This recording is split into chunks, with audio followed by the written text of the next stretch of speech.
사회 디자인 연구소 김대우 소장입니다. 이 소리가 들리나요? 예. 사회 디자인 연구소 김대우 소장입니다.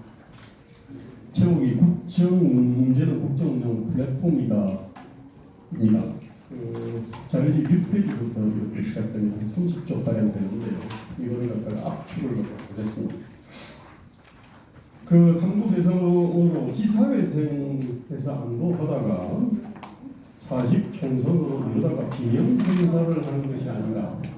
윤석열 정부만 아니라 대한민국이 비명 행사를 하는 것이 아닌가. 그런 우려를 떨치기 어렵게 됐습니다. 그 나름대로의 어떤 국정 철학과 비전이 있고 소명, 명분, 염치, 상식도 좀 알고 대화 타협을 통해 가지고 정부 여당을 견제도 하고 선도도 할 줄 아는 야당이라면 뭐 여소야대 되면 어떻겠어요? 사실은 훌륭한 상대한테는 지는 것이 그게 사실은 나라 발전입니다. 문제는 지금 현재의 어떤 이 민주당이 어떤 존재냐 이런 겁니다. 저는 현재 어떤 OECD 38개 국가 문명국 중에서 이런 어떤 마당이 있는지 의문입니다. 당대표가 국회의원도 말할 것도 없고요. 그 문제는 그 핵심 지지층의 어떤 각각 극악스러움이라고 생각합니다. 대한민국 정치 특히 지금 현재 민주당 핵심 지지층은 옳고 그름을 따지지 않는 것 같습니다. 권력이 주는 이익, 승진, 보직이라든지 공공부문 취직이나 예산이나 사업계나 이런 어떤 이익과 손실만 따지는 그 아프리카 부족주의 내지 약탈주의 어떤 정치에 상당히 경도되어 가고 있고요. 사회의 숱한 모순 부조리를 이승만, 박정희, 전두환을 조상으로 하는 정치 세력 탓으로 여기는 이거 1980년대 운동권 대학생적 정오심과 정의감을 가진 집단이 사실은 민주당의 주인이기 때문에 이런 상대한테 지면은 제가 볼 때는 이건 대한민국이 위험에 처할 수 있다. 비명행사할 수 있겠다. 그런 생각이 듭니다. 이런 어떤 우려는 어제 그 강서구청장 선거로 해서 갑자기 생긴 게 아니고요. 그 3부 대선 이후에 윤 대통령의 그 사실은 지휘자고 정부 여당이 연주자인 윤석열 오케스트라 악단의 악보에 해당하는 이 국정운영 플랫폼 자체에 있던 난맥상과 부실이 이렇게 분명한데 이걸 심각한 문제로 느끼고 비판하는 사람 자체가 너무나 없어가지고 그때 저는 이제 이걸 보면서 국정운영 플랫폼을 보면서 야 이거 용태 총선에서 예컨대 200석을 갖다가 획득한다 하더라도 이런 부실하기 짝이 없는 국정운영 플랫폼과 더 부실한 여당의 어떤 홍과 체질을 가지고 과연 대한민국의 지금 현재 절체절명의 과제로 오고 있는 인구, 지방, 재정, 연금, 건강보험이나 교육, 주력산업, 정치문화 등 다방면의 어떤 지속 가능성 위기를 해결할 수 있는지 그리고 정신문화적, 정치사회적, 경제균형 장치들이 작동하지 않아가지고 이 정식을 멈춰야 될 어떤 가치나 조직들이 무한정식에서 나라 전체를 중국으로 몰아가는 말기암 정상을 과연 치유할 수 있는지 사실 이런 부분이 들었습니다. 1987년 이후 역대 최강의 권력을 쥐었던 사람은 문재인 정부하고 이명박 정부입니다. 문재인 정부는 그 엄청난 권력을 가지고 나라를 갖다가 완전히 망가뜨리는 그런 짓을 했고요. 이명박 정부는 망가뜨리지는 않았습니다만은 할 수 있는 어떤 갖고 있는 자원과 기회에 비해 가지고 너무나 보잘것없는 성과를 이렇게 남겼습니다. 그 핵심은 아마 박근혜 세력을 갖다가 무력화시키겠다. 거기에다 정말 화력을 쏟았습니다. 박근혜 대통령도 유승민 등 그리고 윤상일로 굉장히 많은 피해를 갖다 보셨는데 이런 내부의 어떤 적들에 대해 가지고 엄청 화력을 갖다가 쏟다가 비참한 그 결과를 갖다 초래를 했습니다. 저는 과연 윤석열 정부는 그러면 이명박 정부나 박근혜 정부하고 얼마나 다를까? 저는 그런 의문을 갖고 있습니다. 냉정하게 봤을 때 1987년 이후에 득표차나 국회 의석수, 정치 경험이나 여당의 체질이나 강소 언론 지역이나 핵심 지지층의 어떤 과의 일체감 등을 고려했을 때 이 윤석열 정부가 최악체 정부라는 게 분명합니다. 이게. 그런데 실험에 대한 과제는 대부분 오래된 고질이나 문제들입니다. 문재인 정부는 이를 훨씬 악화시켜가지고 넘겼어요. 그런데 이제 기존의 어떤 정치 문법을 과도하게 무시하고 혐오하는 게 분명합니다. 굉장히 그리고 우악스럽게 국정 운영을 갖다가 하는 것 같았습니다. 사실 윤 정부의 어떤 극적인 등장 과정이나 당선 과정을 생각하면 놀라운 일은 아닙니다. 이게. 그래서 윤 정부는 최악체 정부임에도 불구하고 이게 지피지기를 갖다가 못하는 게 아니냐 이런 느낌을 받았습니다. 한마디로 말하면 윤석열 정부가 넘어야 될 산은 이거는 눈 덮인 히말라야 산인데 윤석열 정부의 어떤 차림은 서울 남산의 봄 산책 같은 느낌이었습니다. 개도 끌고 슬리퍼 끌고 아니 이제 여기서 수많은 문제들이 연루한다 이렇게 생각을 합니다. 저는 그 윤석열 정부가 자기가 지금 당면한 어떤 이 과제를 제대로 봤다 그러면은 저는 그 도어스태핑 같은 거 안 했을 거라고 생각합니다. 도어스태핑은 검찰실의 국정을 완벽하게 파악할 수 있다, 파악하고 있다. 그래서 어떤 질문이든지 나는 다 이렇게 대답할 수 있다. 이런 어떤 자신감의 발로 아닙니까, 그죠? 그 다음에 1987년 이후에 지지율이 굉장히 높았던 정부들, 김영삼, 문재인, 그 다음에 그 김대중 정부 같은 경우는 국정 운영 100일 플랜을 만들어가지고 움직였습니다. 그걸 공개하지 않았습니다. 100일 동안 매일매일 무엇을 할 것인지, 어떤 말을 할 것인지, 이걸 갖다가 플랜을 갖다 갖고 시작했는데, 제 알기로는 윤석열 정부는 이 만들지 않았습니다. 이게. 그뿐만 아니라 대통령실 규모와 역할을 갖다 그렇게 축소하지 않았을 거고 비서실 인적 구성도 지금 많이 달랐을 겁니다. 이게. 그리고 무엇보다 인사검증 업무라는 중차대한 일을 국정이며 국정 운영을 알 필요 없는 법무부 인사정보관리단 공무원한테 맡기지 않았습니다.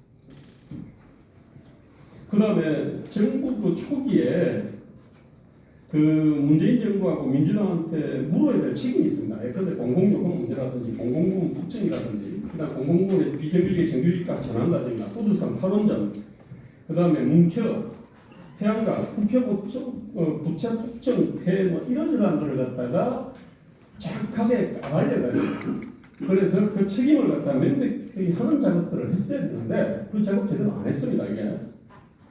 그리고 무엇보다 대통령과 당 지도부가 51% 선거연합을 의식하는 어떤 인사, 한국의 특이한 민심을 의식하는 인사 말 이런 걸 갖다가 안 했습니다.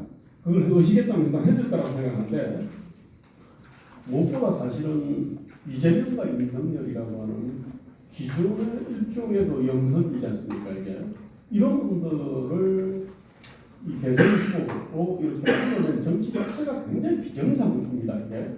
그럼 거기에 대해 가지고 치열한 어떤 고민들을 해서 정치 제도 개혁이라고 하는 어떤 그런 어떤 비전이라든지 그런 것들을 아마 했을 거라고 보는데 그 관련된 메시지가 거의 없었습니다. 이게. 그리고 그 전당대회 과정에서 나경원이나 안철수 등에 대해서 그렇게 구체적으로 저는 물어보지 않았을 거라고 생각합니다. 이게 당연히 인생 정치입니다. 그리고 무엇보다도 아마 역대 정부 중에서 가장 낮은 예산 증가율을 2008%인데 이걸 기록했는데 이게 이제 2024년 예산안인데 이거는 뭐 어쩔 수 없다 하더라도 수많은 삭감 항목을 놓고도 엄청난 정부적 고의를 했을 겁니다. 그 R&D 예산 예컨대 그걸 놓고 이걸 갖다가 뭔가 치열하게 고민했으면 어떤 거는 적게 어떤 거는 증가시키고 어떤 거는 이렇게 뭐 까고 했을 텐데 이것도 그냥 기획재정부 공무원한테 맡겨놓으면 더 일률적으로 까버립니다. 이를테면 그런 식으로 한 겁니다. 이게. 이런 겁니다. 그 무엇보다도 저는 대통령실이나 정부 인사 개편도 지금보다 훨씬 빠르게 했고 저는 잦았을 거라고 생각합니다. 왜냐하면 윤 대통령의 어떤 국정을 보는 어떤 안목이라든지 내지는 지피지기 안목이 이게 급성장하거든요. 이게.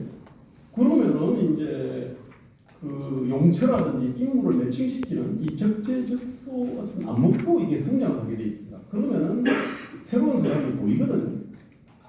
자 그러면은 이걸 갖다가 이게 훨씬 지금보다 빠르게 했을 거고 자주 했을 거예요. 저는 모든 정부는 항상 굉장히 국민들한테는 잘 준비된 어떤 정부처럼 보여야 된다고 생각합니다. 이건 정말로 이거는 미스를 떨어야 된다고 생각을 하는데, 문제는 대한민국은 어떤 정부의 어떤 구조, 정치인의 어떤 양상 과정이나 정당의 어떤 이 상태로 보면은 준비된 정부가 아예 불가능합니다, 이게. 자, 그렇다고 한다면 결국은 초보 운전자가 국정 운전은 다 초보자니까 이게. 그 초보 운전자가 이렇게 막 그냥 운전하면서 이것저것 부닥치면서 그러면서 빨리 배워가면서 그러면서 이제 이렇게 인사를 하고 정책을 펼 수밖에 없거든요. 이게 숙명입니다, 이게. 그렇다고 한다 그러면은 이게 국정원 안목들이 이렇게 쭉 성장하게 된다 그러면은 그에 맞춰서 인사를 해야 되는데 의외로 굉장히 이게 인사 개편을 늦게 하고 있고 그 다음에 적게 했다고 생각을 합니다. 이게.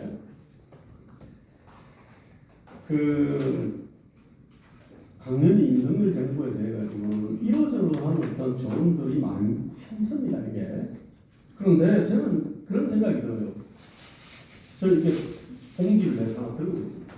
이 봉지를 펴라 그러면요, 우겨진 부분을 갖다 하나하나 잡아당기면요, 이준석을 포용을 해라, 뭐 안철수를 어떻게 해라, 뭐 말을 이렇게 저렇게 해라, 이게 이 봉지를 가지고 하나하나 잡아당기는 거하고 비슷하다고 생각합니다. 근데 원래 봉지를 잡아당기는 거는 이런 식으로 잡아당기는 게 아니지 않습니까?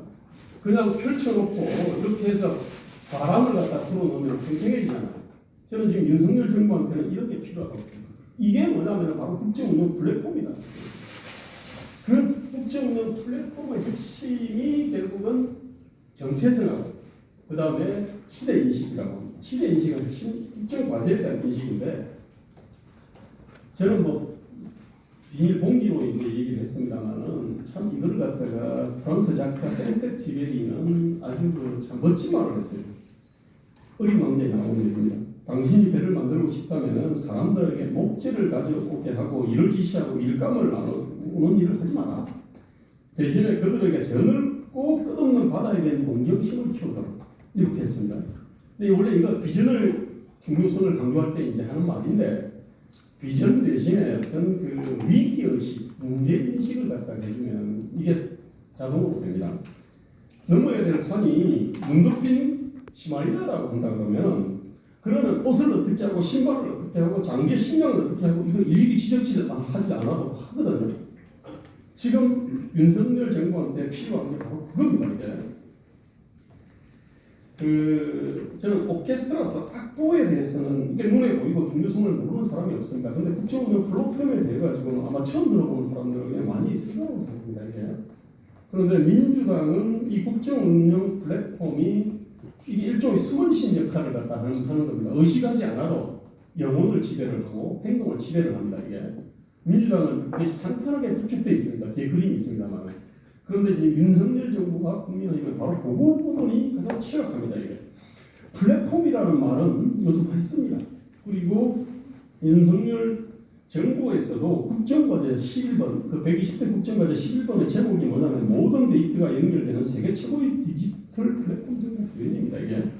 그러면서 이제 업무부를 갖는 자리에서도 이거 굉장히 강조를 합니다. 우리가 추구하는 디지털 플랫폼 정부는 모든 데이터가 연결되는 디지털 플랫폼 위에 국민과 기업, 정부가 함께 사용문제 해결하고 어쩌고저쩌고 이런 얘기합니다. 그런데 진짜 중요한 것은 모든 데이터를 디지털화 해가지고 국민, 기업, 정부가 공유하고 새로운 가치 창출하는 이게 아니라 디지털 데이터보다도 천배만배 중요한 것은 윤석열 정부의 철학, 가치, 비전, 정책, 역사관, 세계관, 가치관, 시대인식, 소명의식 이런 거 아닙니까? 이거를 갖다 정리하는 게 국정운영 플랫폼인데 이 부분이 제대로 안 돼 있습니다. 이게. 10페이지로 좀 넘어가겠습니다. 저는 현재 윤석열 정부의 국정운영 플랫폼은 이거는 한마디로 말하면 국민이 요구하는 거, 시대가 요구하는 것은 25톤 뜯어뜨립니다. 그런데 지금 3년차 내지는 구루마로 쓰게 되어 있습니다. 국민이 원하는 것은 이걸 또 비전하우스라고 그럽니다. 이 비전하우스는 빌딩입니다. 이게.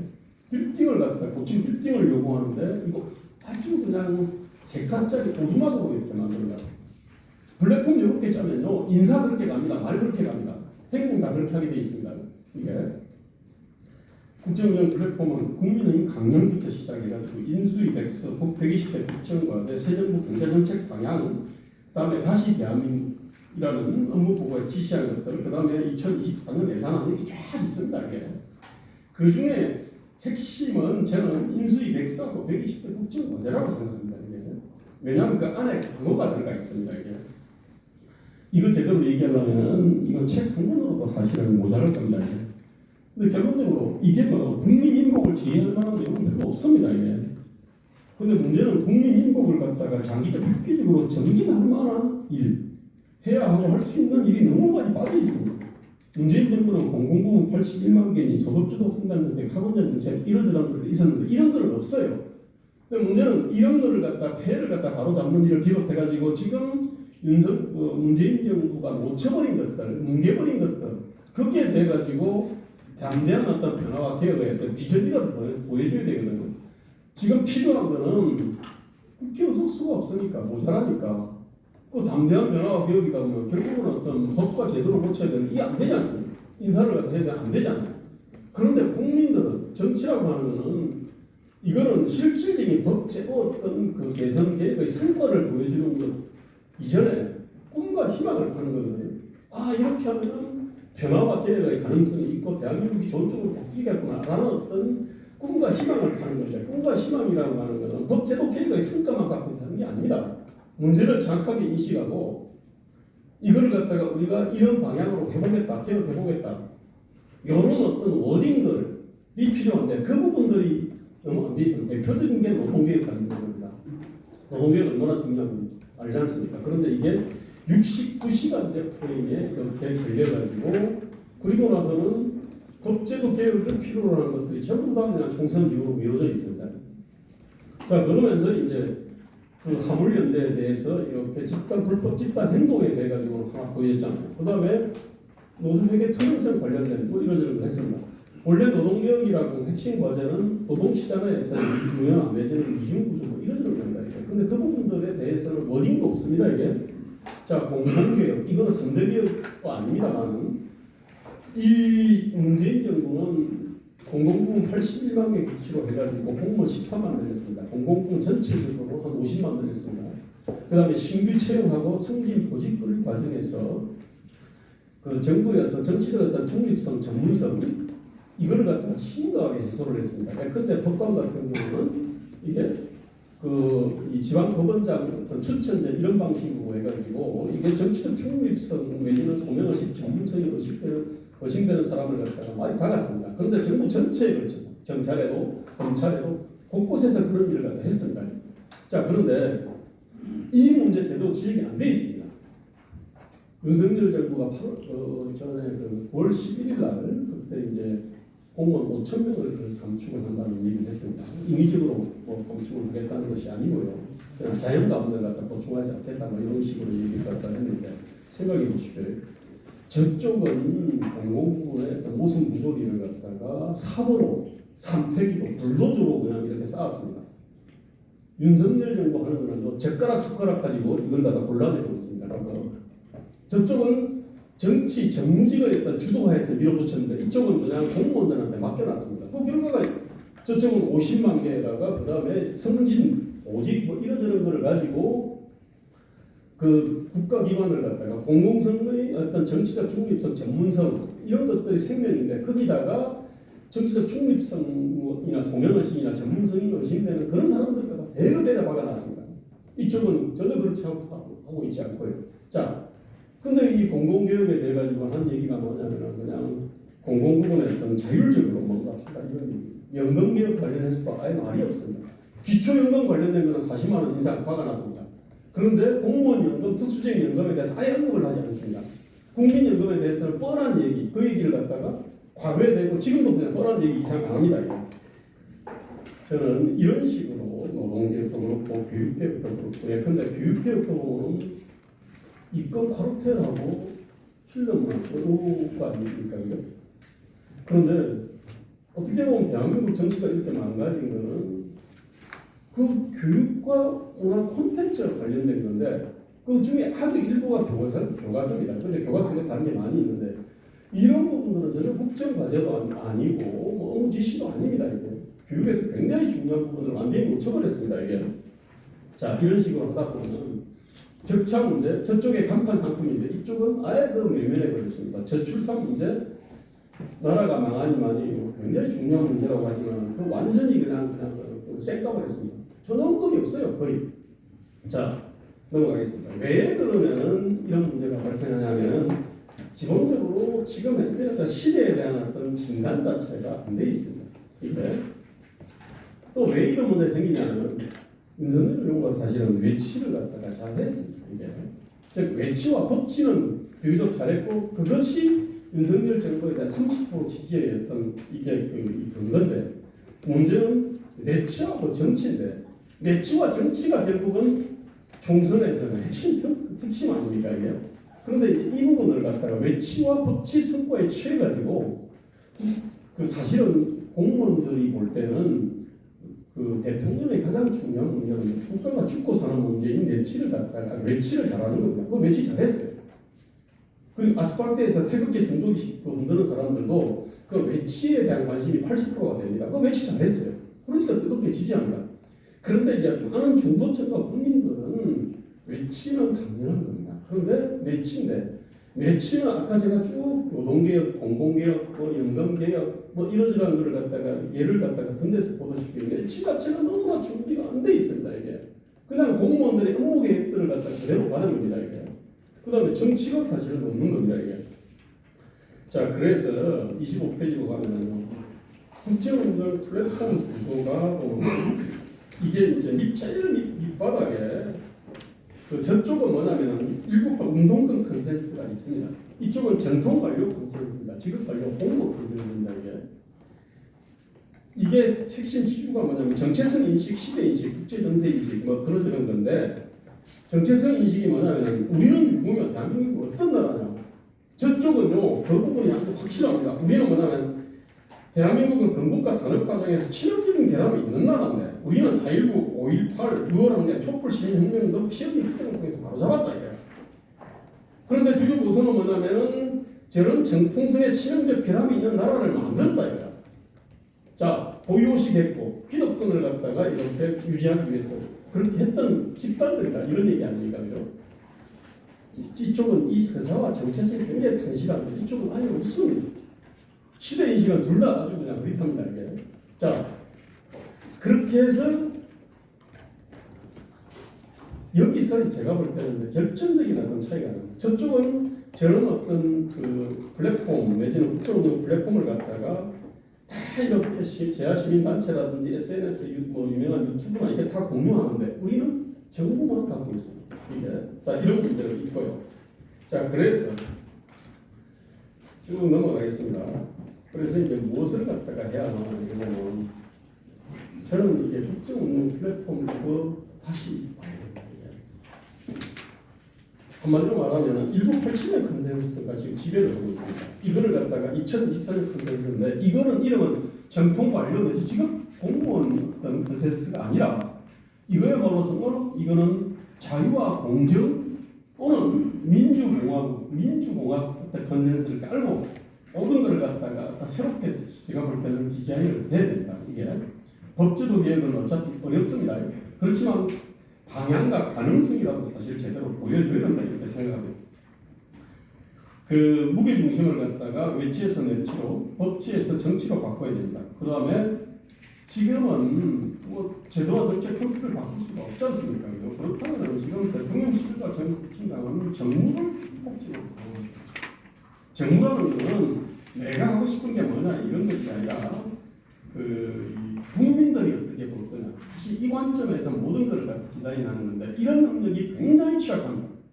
이게 사실은 지금 공무원적인 특징입니다. 경무에 밝은 사람을 갖다가 폭적으로 기여를 해야 돼요. 저는 사실은 국민의힘은 저거 당명을 개정하고 당명 개정을 해야 됩니다. 사실은 저게 사실 일종의 숨은신 역할을 하는데 그 숨은 신의 지배를 받고 있다는 사실을 갖다가 모르고 있습니다. 당명을 갖다가 빼놓고 당명 바꿔야 되고 당명을 바꿔야 됩니다. 유말 맞다나 마누라 자식 새끼 빼고 다 바꿔야 됩니다. 이게 그리고 대통령실과 정당의 어떤 정책 전문 협의체 가동이 절실히 필요합니다. 이게 마지막으로 제가 일부만 더 쓰겠습니다. 시간이 됐는데 남미에 가면요, 이 미국에는 조지 워싱턴이 있습니다. 독립전쟁의 영웅입니다. 그다음 초대 대통령이었습니다. 시몬 볼리바르라고 그 사람은 그 남미에서 6개국을 독립을 시켰고, 그리고 이 초대 대통령을 갖다 했던 사람입니다. 그래서 남미에 가보면 볼리바르 동상은 무지하게 많습니다. 그리고 그 볼리바르 우리가 집회 인물에서 가장 많이 나오는 이 볼리바르. 베네수엘라는 아예 그냥 화폐 단위가 볼리바르거든요. 그런데 이 볼리바르가 1830년에 죽고 12년간 통치를 했어요. 그러면서 이제 그 말이 뭐냐면, 야, 내가 이렇게 12년 동안 혁명을 했는데 이게 알고 보니까 우리가 바다에 쟁기질했다. 이 사람은 뭐냐면 미국 혁명, 프랑스 혁명의 불법 강화를 받아가지고 남미를 갖다 그렇게 만들려고 했어요. 그런데 보니까 이게 미국하고 또 토대가 다른 겁니다. 이게 왜 이 이유를 잘 모르겠어요. 제가 볼 때는 이 볼리바르하고 우리 민주화 운동권이 완벽하게 사실은 같습니다. 이게 저도 사실 저를 보면 지금 마무리 부탁드립니다. 대한민국의 거의 모든 어떤 문제들은 정치 문제고, 이 정치를 갖다가 왜곡하는 게 제가 볼 때는 1987년 컨센서스를 만들었던 민주화 운동권입니다. 이게 정치 리더십을 갖다가 리더십을 내고 이념을 내고 제도를 내고, 저희는 이제 그걸 갖다 해봤기 때문에 이게 뚜렷하게 보이다. 저는 이게 아까 저희들은 뭐냐면 촛불 시민 혁명 수사를 갖고 있다고 했잖아요. 혁명이라고 하는 큰 틀을 갖고 있다는 거고, 불구의 어떤 용기와 강단이 있고 집단이 있고 생각이 있는 거예요. 공무원들한테는 이 개념이 사실은 없습니다. 이게. 그리고 그 자들이 지금 대한민국의 어떤 정치와 민주주의를 갖다 왜곡을 하고 있는데, 저희는 이제 그거 부분이 사실은 눈에 보이는 겁니다. 이게. 저는 그런 생각이 들어요. 대한민국은 제가 이게 국정 운영에 대해 가지고 오랫동안 고민을 해보니까, 이거는 외과 수술 비슷한 거구나. 외과 수술이라는 열정만 있고 오염만 갖고 되는 게 아니라, 네, 올해는 훈련들이 필요합니다. 이게 교육 훈련이 필요하고 연설이 필요한데, 이 지금 이제 대한민국 국정 운영이라고 하는 거는 외과 뭔가 이게 사실은 아무나 할 수 있다. 당선만 되면 아무나 할 수 있다. 이런 생각을 하고 있습니다. 저는 이거 젊은 사람하고 해결이 안 됩니다. 이게 당연히. 그래서 저는 지금 이제 대한민국의 어떤 문제는 이런 어떤 거대한 외과 수술의 문제고, 이 문제를 인식하지 못해서 여태까지 역대 정부들이 진보 보수를 다 포함해가지고 다 폭발질을 해왔다고 생각합니다. 네, 알겠습니다. 네. 감사합니다. 네. 네, 김대호 사회디자인연구소장님 수고하셨습니다.